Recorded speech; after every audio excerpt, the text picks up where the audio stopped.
सबसे पहले हम लैरावेल इंस्टॉल करना सीखेंगे। उसके बाद हम लोग फ्रंट एंड और एडमिन टेम्पलेट डाउनलोड करेंगे। और नंबर 3 हम लोग काम करेंगे कि उन टेम्पलेट्स को इंटीग्रेट करेंगे ताकि हम लोग जो है ना प्रॉपर ऑपरेशन परफॉर्म कर सकें। अच्छा, सबसे पहले ये स्टेप्स मैंने कुछ लिखे हुए हैं। आप लोगों ने क्या करना है, ज़ैम्प इंस्टॉल करना है लैरावेल के लिए। क्या इंस्टॉल करना है? ज़ैम्प के बाद आप लोगों ने कंपोजर इंस्टॉल करना है। तो ज़ैम्प आपने ऐसे किया हुआ है। उसके बाद है कंपोजर। गूगल पे जाके लिखेंगे ना कंपोजर, तो फर्स्ट लिंक पे आपने चले जाना है और आपको डाउनलोड का ऑप्शन मिल जाएगा, क्योंकि कंपोजर एक ही है और इसकी ऑफिशियल वेबसाइट पे ये फ्री ऑफ कॉस्ट है। 2 काम हो गए आपके। अच्छा, अब ये 2 काम करने के बाद आप लोगों ने जाना है सी में। सी में क्या पढ़ा होगा? ज़ैम्प। ज़ैम्प में आपने जाना है HD डॉक्स में। HD डॉक्स में जाने के बाद आप लोग ना शिफ्ट के साथ राइट क्लिक करें। अगर किसके साथ राइट क्लिक करें? शिफ्ट के साथ राइट क्लिक, तो आपको मिल जाएगा ओपन पावर शेल विंडो। अगर आप वैसे राइट क्लिक करेंगे तो आपको ये ऑप्शन नहीं मिलेगा। समझ रहे हैं इस चीज़ को? शिफ्ट के साथ राइट क्लिक करेंगे तो आपको मिल जाएगा ओपन। अच्छा, इसमें फ़र्क है। आप कहेंगे कि पावर शेल तो हम यहाँ से भी ओपन कर सकते हैं। ठीक है जी, देखें पावर शेल आ गया। ये CMD है, कमांड प्रॉम्प्ट। इसको हम क्या बोलते हैं? अच्छा, ये कमांड प्रॉम्प्ट है, लेकिन कमांड प्रॉम्प्ट मैं शिफ्ट के साथ राइट क्लिक करके यहाँ से ओपन कर रहा हूँ। कर तो मैं वहाँ से भी सकता हूँ। मैं स्टार पे जाके करूँगा CMD या पावर शेल तो ओपन हो जाएगा। हम यहाँ पे इसलिए कर रहे हैं क्योंकि अगर मैं वहाँ से करूँगा ना, ये देखिएगा यहाँ से मैं चलता हूँ CMD पे, मैंने ओपन कर लिया तो बाय डिफॉल्ट यूज़र है और AMRSI। CD में डबल डॉट करूँगा तो मैं एक स्टेप बैक आता हूँ, फिर CD डबल स्टेप करूँगा, एक स्टेप मैं मजीद। देखा, अब C पे आ चुका हूँ। आ चुका कि नहीं आ चुका? अब मैं अगर करूँगा CD चेंज डायरेक्टरी हो जाए और ज़ैम्प में जाना चाहता हूँ, ज़ैम्प पे चले गए हम लोग। समझ रहे हैं इस चीज़ को?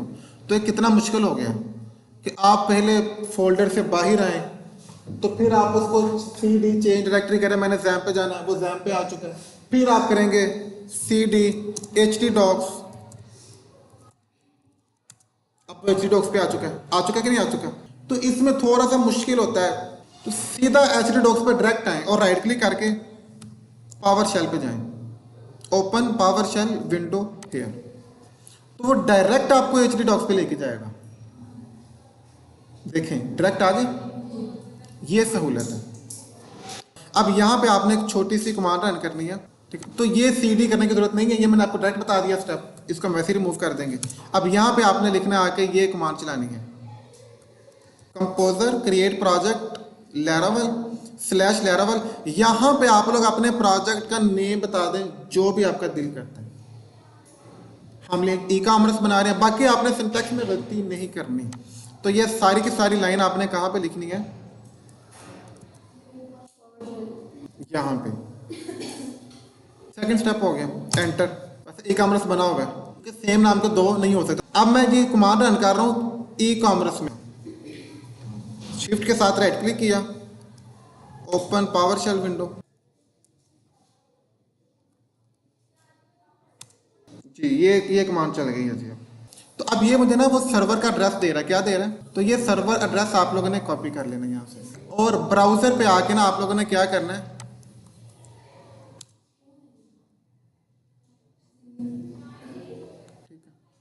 तो देखिए वेबसाइट ओपन हो चुकी है ना। अब मैं आपको बताता हूँ जब आप ओपन करेंगे आपको क्या नजर आएगा। तो सिंपल आपने ये काम करना है, आप लोगों ने स्टेप करने हैं ना, वापस आए। ये प्रोजेक्ट है ई-कॉमर्स का, आपने इस पर राइट क्लिक करना है तो आपको मिलता है ओपन विद कोड। मिलता है कि नहीं मिलता? Open with code. तो मेरा जो है ना विजुअल स्टूडियो कोड ओपन हो जाएगा इस प्रोजेक्ट को लेकर। लेकिन ये ऑप्शन सबको नहीं मिलता, सबको ये ऑप्शन नहीं मिलता, क्योंकि अगर आपको ये ऑप्शन आना मिले ओपन विद कोड वाला, तो आपने वापस आना है, तो आपने VS कोड ओपन करके ई-कॉमर्स को उस पर ड्रैग कर देना, तो सारा फोल्डर उसमें शिफ्ट हो जाएगा। 2 ही तरीके होते हैं ना, क्योंकि हमने ये फोल्डर ओपन करना है किसमें? VS code. तो मैं इस मेथड से यूज़ कर रहा हूँ। राइट क्लिक किया तो मैं करता हूँ ओपन विद कोड, तो ये सारा फोल्डर मुझे आ जाएगा मेरे VS कोड में। अच्छा, बाय डिफॉल्ट आपका क्या लुक आएगी वो मैं आपको दिखाता हूँ। आपको जो लुक मिलेगी ना, ये चीज़ मिलेगी आपको। फर्स्ट पेज ये मिलेगा, ठीक है, जिसमें लैरावेल लिखा होगा डॉक्यूमेंटेशन। ठीक, अब ये प्रोजेक्ट लाइव है। इसने हमेशा जब भी आपने प्रोजेक्ट बना के दोबारा आपने रन करना, इसका यही तरीका होगा। जैप ऑन कर लेना ज़रूरी है, अभी बाद में सर्वर ने एरर देना शुरू कर देने थे। मुझे लगता है वो प्रोजेक्ट भी शायद इसलिए नहीं था क्रिएट हो रहा। तो जब भी आपने ना प्रोजेक्ट चलाना तो सबसे पहले सर्वर ऑन कर लेना। सर्वर ऑन करने के बाद आपने जाना है एचडी डॉक्स में, और जो भी नाम रखा होगा ना ई कॉमर्स का, इस पे जाके आपने पावर शेल ओपन करके तो ये कमांड चलानी है बस, PHP आर्टिजन सर्च, तो हमेशा से ऐसे ही ओपन होगा। समझ आ रही इस चीज़ की? एक दफ़ा क्रिएट करते वक्त सिर्फ आपने ये कमांड चलानी है क्रिएट करते वक्त, और हर टाइम ओपन करते वक्त ये कमांड चलानी है आपने। अभी तक हमने ये सीखा। और आपको फर्स्ट जो इंटरफेस मिलेगा वो ये वाला। अब मुझे 2 टेम्पलेट्स चाहिए। कितने? 2। तो मैं आपको ना पहले टेम्पलेट्स दिखा देता हूँ। एक मेरे पास ये है जी, ठीक है, ये देखिए उसकी सारी फाइल है और ये उसके फोल्डर है। ऐसे ही आपको मिलेंगे। जब आप अनजिप करेंगे ना तो आपको ये चीज़ मिल जाएगी। लाइक मैं आपके पास ओपन करके दिखाऊँ, अगर मैं इंडेक्स ओपन करूँ ना तो ये सारा स्टैटिक है अभी, जिसको हम डायनामिक बनाने चाह रहे हैं। ये देखें, ये प्रोडक्ट का पेज पे क्लिक करता हूँ, प्रोडक्ट ओपन हो रहा है। ब्लॉग पे क्लिक करता हूँ तो ये मेरा टेम्पलेट्स कौन सा हो गया? फ्रंट एंड का ये टेम्पलेट हो गया। तो अब आपने ये देखें, CS फॉन्ट इमेजेस JS ये फोल्डर। अच्छा, ये मैं फ्रंट एंड के लिए यूज़ करूँगा। बैक एंड के लिए मैं आपको दिखा दूँ, ये एडमिन टेम्पलेट है मेरे पास, इसका मैं इंडेक्स दिखा दूँ। ये वैसे बहुत बुरा है लेकिन चले गुजारा इसके साथ करेंगे। बाकी हम एडिटिंग कर सकते हैं। ये बैक एंड मतलब ये एडमिन यूज़ करेगा आपका। एडमिन प्रोडक्ट ऐड करेगा, डिलीट करेगा, कैटेगरीज बनाएगा, रिपोर्ट्स देखेगा। एडमिन ने हर चीज़ यहाँ से मैनेज करनी है। और दूसरा टेम्पलेट हमने किसके लिए रखा हुआ संभाल के? क्लाइंट के लिए। तो 2 टेम्पलेट आप लोगों ने डाउनलोड करके पास रख लेने हैं। अब 2 स्टेप हो गए, लैरावेल इंस्टॉलेशन हो गई हमारी, टेम्पलेट्स डाउनलोडिंग होगी। अब तीसरा स्टेप क्या है कि हमने टेम्पलेट्स को इंटीग्रेट करना है लैरावेल के साथ। जैसे अभी पहले ओपन हो रहा था ना, जैम पे जाना है आपने। जैम पे जाने के बाद एचडी डॉक्स में प्रोजेक्ट कौन सा था हमारा?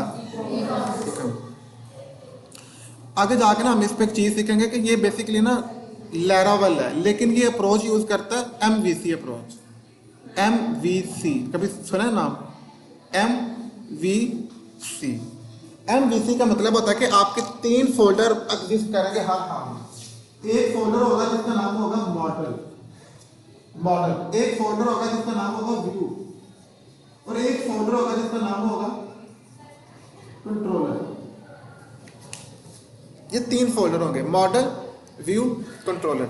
ये जो कि फ्रेमवर्क है तो मैं आपको बड़ी सहूलत दूंगा, लेकिन आपने थोड़ा सा मेरे तरीके के मुताबिक चलना है। क्या? तो जितनी डेटाबेस की लॉजिक है वो सारी की सारी मतलब डेटाबेस मॉडल पे आएगी। आप व्यू यानी कि जो कस्टमर को दिखाना है, व्यू करवाना है, वो सारे के सारे व्यू के फोल्डर में। फ्रंट एंड टोटली व्यू में होगा, back and model database controller का जाएगा, वो व्यू की और मॉडल की इंटरेक्शन करवाएगा। लॉजिक कंट्रोलर में आएगी सारी। तो ये एक सीक्वेंस को लेकर चलेंगे हम लोग। जब भी व्यू करवाना है व्यू पे जाएंगे, जब भी डेटाबेस डिजाइन करनी है मॉडल की जरूरत पड़ेगी, और कंट्रोलर दोनों में इंटीग्रेशन करवाएगा। लॉजिक्स आपके जो लॉजिक डेवलप करेगा वो कंट्रोलर करेगा। तो एक स्ट्रक्चर है हमारे पास फ्रेमवर्क का। तो इसमें ना आप लोगों ने एक है मेरे पास देखें पब्लिक पे जाके आपने 2 फोल्डर क्रिएट करने हैं। एक करना है कस्टमर के लिए, एक एडमिन के लिए। आपके पास नहीं होंगे लेकिन आपने खुद क्रिएट करना है, फोल्डर बना लेने हैं। कस्टमर में कस्टमर के सारे फोल्डर देखें। कस्टमर में फोल्डर चले, एडमिन का भी ओपन है, एडमिन का एडमिन। तो ये देखें बूटस्ट्रैप, इधर बूटस्ट्रैप आ गया। ये राइट साइड पे मैंने रखा हुआ है जो मेरा टेम्पलेट है, लेफ्ट साइड पे आपने इंटीग्रेट करना है। तो ऐसे 4 फोल्डर आपने उठाने हैं। अगर आप कहेंगे कि नहीं ये क्या आपने कर दिया, इसको कंट्रोल-C से कॉपी करें। इधर बेशक इसको डिलीट कर दें, मैंने पहले किया हुआ था, आपने दोबारा बस रख दें इधर। ऐसे अपने टेम्पलेट्स के जो फोल्डर थे ना एडमिन के, फोल्डर फाइल्स नहीं, फोल्डर उठा के रख देने हैं इसमें। कस्टमर में कस्टमर के फोल्डर में आपको दिखाता हूँ कस्टमर के फोल्डर कौन सा था। ये था ना हमारा, ये टेम्पलेट था, इसमें CSS था, फॉन्ट था, इमेजेस था और JS था। ये 4 फोल्डर था। चलेगा बस 2 फोल्डर बना दिए एडमिन और कस्टमर का। वैसे ये हम बाहर भी रख सकते थे, लेकिन फिर उसमें होता है कि कस्टमर के CSS और एडमिन के CSS मर्ज हो जानी थी, हमने कंफ्यूज हो जाना था। तो फोल्डर बनाने का पर्पज ये था कि हम लोग कंफ्यूज ना हो। कस्टमर को कस्टमर के फोल्डर में रख दिया, एडमिन की।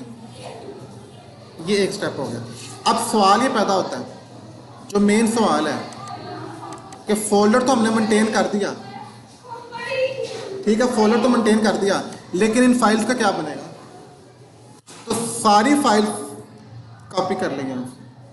इसी तरह हम एडमिन की सारी फाइल्स भी कॉपी कर लेंगे। मैं जाता हूँ रिसोर्सेज पे, रिसोर्सेज पे मुझे मिल गया व्यू, देखें व्यू आ गया फ्रंट एंड के लिए, व्यू पे चला गया। अब यहाँ पे मैंने 2 इसलिए बना दिए, मैं चाहूँ तो मैं यहाँ पे रखूँ, लेकिन मैंने अगेन इसलिए फोल्डर बना दिया कि मैं चाहता हूँ कि एडमिन को एडमिन की साइड पे रखूँ, कस्टमर को, क्योंकि जितना हम कैटेगराइज कर देंगे ना उतना मेंटेन करना बड़ा ईजी हो जाएगा। तो कैटेगरी मैं खुद दे रहा हूँ, ज़रूरी नहीं है, लेकिन हम अपने सिस्टम को बड़ा सिंपल करना चाहते हैं, हमें बाद में कोई एरर वगैरह ना सामने आ जाए। तो इसलिए 2 फोल्डर आपको यहाँ पे बनाने पड़ेंगे, एक कस्टमर का, एक एडमिन का। कस्टमर का ये बना लिया तो ये आप कहेंगे आपने खुद बना लिया, मैं डिलीट कर देता हूँ, लड़ाई ना कर लें आप, डिलीट कर दिए सारे। तो ये सारी एज इट इज, जैसे आप क्लाइंट से उठाएंगे ना फोल्डर, कंट्रोल C से आपने इधर ला के कंट्रोल V से पेस्ट कर देंगे, कर दिए। पहला पब्लिक में फोल्डर, फिर रिसोर्स में गए, रिसोर्स से व्यू में गए, व्यू में हमने 2 फोल्डर बना दिए, कस्टमर के, एडमिन के।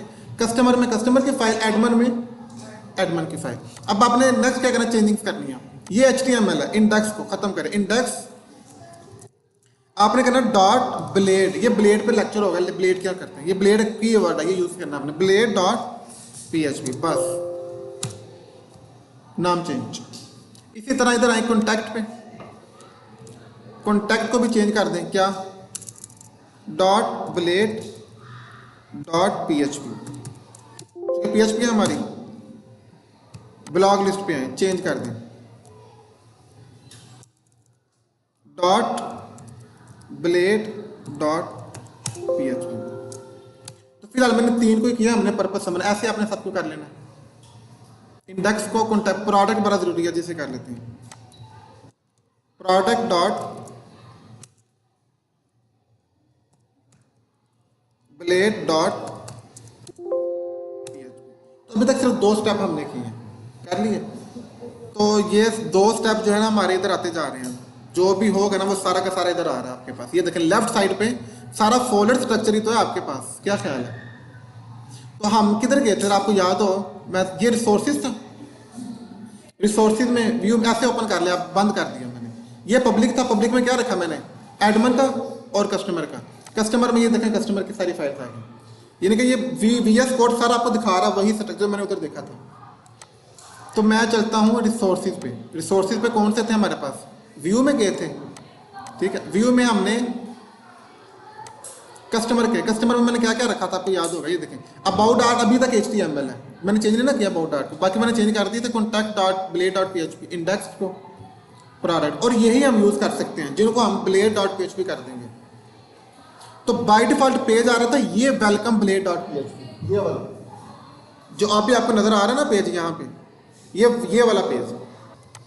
चलें देखें ना, मैंने सारा कंट्रोल A से कोड कॉपी कर लिया, तो मैं वेलकम डॉट ब्लेड पे रखता हूँ, क्योंकि मैंने बोला कि बाय डिफॉल्ट पेज कौन सा ओपन हो रहा है। तो मैं इसकी जगह पे सारा कोड क्या कर दूँ, कंट्रोल S के साथ मैंने सेव किया, बट अगर मैं यहाँ पे रिफ्रेश करता हूँ तो वो कोड आ जाएगा ना जो मैंने दिया हुआ है ऐसे जी। लेकिन एक इशू आ गया, ये सारा कोड मेरे वाला ही है, जो मैंने टेम्पलेट दिया ना ये वो वाला, लेकिन मसला आ गया। क्या मसला, कोई गैस कर सकता है कि वो जो लिंक्स लगे हुए थे ना, ये देखें, ये हेडर, ये लिंक्स JS वाले, ये लिंक्स का पाथ चेंज हो गया बस। अगर मैं पाथ दे दूंगा तो ठीक हो जाएगा मसला बस। और पाथ क्यों गलत है, क्योंकि ये हमने कोड उठाया प्रीवियस टेम्पलेट, उसने अपने लिए से पाथ दिया था, मैंने इसका टेम्पलेट कर दिया है इंटीग्रेट, तो मुझे अपने लिए से पाथ देना पड़ेगा, ये प्रॉब्लम है। आपको याद होगा कि मैंने पब्लिक के फोल्डर में हर चीज, और पब्लिक के फोल्डर में था कस्टमर, पब्लिक के फोल्डर में क्या था, कस्टमर के अंदर CSS सब कुछ पड़ा हुआ है ना, तो हमने फोल्डर ऐड किया था कस्टमर का।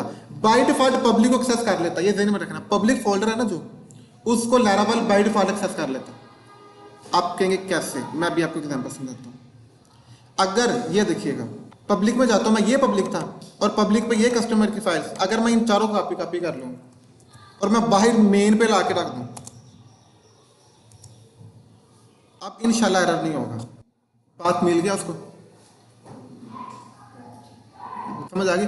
लेकिन मसला मुझे इन फ्यूचर आ जाएगा, मैंने तो जान छुड़वा ली अपनी, मैं आज चाहता हूं कि मैं इनको बाहर नहीं रख सकता, मैंने इनको रखना अंदर ही है। क्या करना है, मैंने डिलीट कर दिया, क्योंकि गंद बाहर गंद हो जाएगा सारा, तो फिर मसला आ गया, फाइल्स को फिर पाथ नहीं मिला। अब कैसे ठीक करें, हम इसका पाथ क्यों नहीं चेंज कर देते। तो पाथ आप कहेंगे आप सबका करें, सबका नहीं करेंगे, कंट्रोल F करें, हाइपर रेफरेंस तलाश करें, क्योंकि पाथ हाइपर रेफरेंस ही हो सकता है, ये सोर्स दो ही चीज़ें हैं। और इधर आ जाए, इस हाइपर रेफरेंस को यहाँ से कॉपी करें और यहाँ पे पेस्ट करें। और कौन सा फोल्डर था? Customer slash. बस बाकी पब्लिक को तो एक्सेस कर रहा है, बाय डिफॉल्ट भी हमने चेक कर लिया। और पब्लिक में सिर्फ एक फोल्डर है कस्टमर, जिसकी वजह से पाथ डिस्टर्ब हो रहा है। तो मैंने कहा कि इसको जरा सर्च करो, इसको रिप्लेस कर दो इसके साथ, और मैंने कहा कि सब पोजीशन पे कर दो चेंज। देखें अब हर पोजीशन पे आ रहा है कस्टमर स्लैश सीएसएस, पहले क्या आ रहा था? CSS slash. एक और चीज, अब मैं कहता हूँ सोर्स में भी पाथ होता है। किस में पाथ होता है? तो यही सोर्स को तलाश करो और सोर्स को भी रिप्लेस कर दो इसके साथ। हाँ जी, और ये भी क्या कर दो? रिप्लेस। हाँ अच्छा कर दिया। बट एक चीज आपने टेस्ट करनी है, वो ये टेस्ट करनी है कि सम टाइम ना हाइपर रेफरेंस के साथ HTTP आ रहा होता है। क्या आ रहा होता है? हाइपर रेफरेंस में HTTP आ रहा होता है सम टाइम। तो फिर आपने देखा वहां पे नहीं कस्टमर स्लैश कर देना, वो तो गूगल का एड्रेस लेगा, तो वो तो खराब हो जाएगा। तो ये आपने ये 3 चीजें बस आपने चेक कर लेनी है, तो मेरा पास ठीक होगा। अब दोबारा चलाएंगे तो इंशाल्लाह मसला नहीं होना चाहिए। बात ठीक हो गया, चले बात खत्म हो गई। अब ये फिर वही हरकत मैंने कर दी। मैंने सारा काम कर दिया किसमें? welcome.blade.php में। हमने तो कहा था कि हम कैटेगरीज मेंटेन करेंगे, क्योंकि अभी तो जान बख्शी, लेकिन फिर इन फ्यूचर मसला आ जाएगा। तो मैं इस सारे कंट्रोल को कट कर लेता हूँ और इसको वापस, इसका जो कोड था ना वो मैं रख देता हूँ इसके पास। मैंने वापस इसको इसका कोड दे दिया और फिर ये वही आ जाएगा। ये मैंने आपको समझाने के लिए किया था, वापस आ गया तो था। अब कैटेगरीज में करेंगे ना, वो मैंने कोड कंट्रोल एक्स मेरे बफर में है कोड, मेरे हाथ में अभी गया नहीं है, हाथ से बाहर नहीं गया। ये देखिए उसकी पोजीशन क्या है कि वो कस्टमर के अंदर चुप करके आके इंडेक्स में प्लेस हो। तो मैं इंडेक्स वाला सारा कोड जो मैंने अभी चेंज किया इतनी मुश्किल से, मैंने कंट्रोल एस के साथ सेव कर दिया, लेकिन नहीं हो रहा। क्यों नहीं हो रहा? क्योंकि अब एक नई चीज, बस छोटी सी चीज है। फिर अब एक पेज है यहाँ पे आपको नजर आएगा जिसका नाम होगा, रूट में जाना आपने। किस में जाना? रूट में web.php। इसके अंदर पाथ मौजूद है कि आपने किस पेज को चलाना, किसको नहीं चलाना। अगर कोई पाथ नहीं है ना इधर, तो पेज नहीं चल सकता आपका। तो बाय डिफॉल्ट पाथ में क्या पड़ा हुआ है? तो वो वेलकम ही चलाएगा। चाहिए तो मुझे ऐसे ही था कि मैं सुकून से करता, मैं कहता इंडेक्स, लेकिन इंडेक्स किस फोल्डर में है? ये देखिए ना किस फोल्डर में है? कस्टमर के फोल्डर में। तो कस्टमर डॉट इंडेक्स, बस कंट्रोल के साथ सेव, बस अब उसमें चला दिया। अब मेरा हाँ डॉट इंडेक्स देखें, कस्टमर फोल्डर था, उसके अंदर ये व्यू था इंडेक्स वाला, तो कस्टमर डॉट इंडेक्स। अगर इंडेक्स बाहर होता तो मुझे कस्टमर नहीं था बताना पड़ना।